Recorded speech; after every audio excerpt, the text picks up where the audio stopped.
The English ability you build up from cracking textbooks and taking exams is in some cases not so applicable in real-life situations when you use it to talk to an actual person. I know this because I learned my English largely from books and TV dramas and YouTube videos which don't really communicate with me.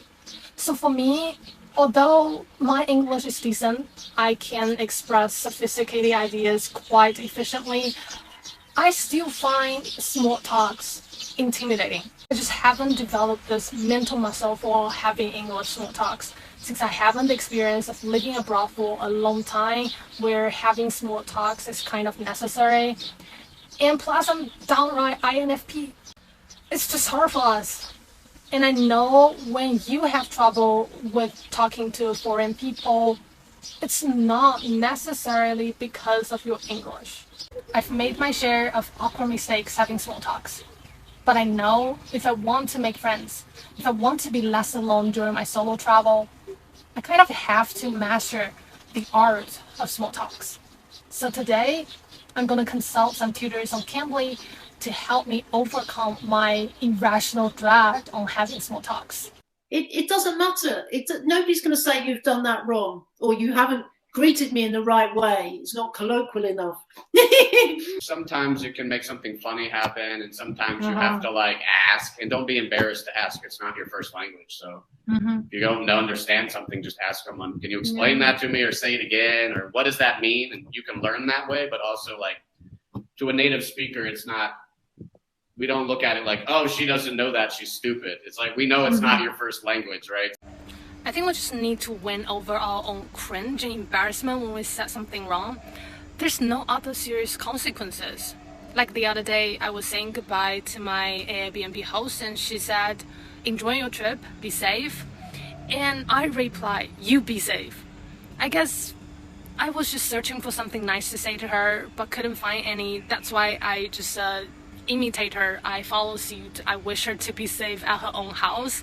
That was really awkward and I'm very embarrassed, but that's it. No more consequences. You can just say, hope we meet again sometime. That's a good one when you're saying goodbye. Let's keep in touch means like, here's my email or my social media, right? Let's keep in touch means, you know, like I won't forget you kind of thing. That can be nice. You don't have to keep in touch with someone, but you can say it to be polite.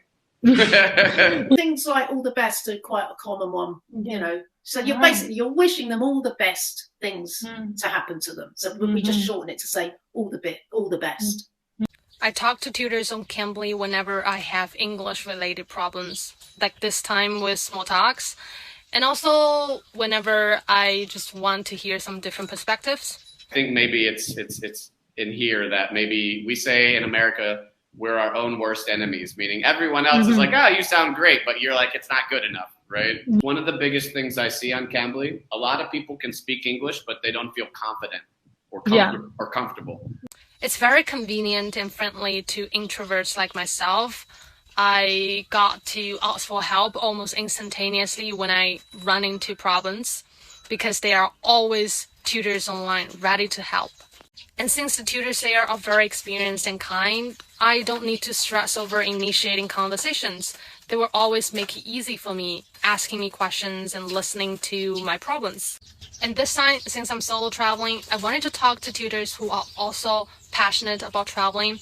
So I typed travel in the search box and I found these two tutors who also has a lot to say in terms of traveling. Now, for anyone there who wants to learn practically useful English from native speakers, use my referral code for 15 minutes of free lesson and 20% off your first monthly purchase.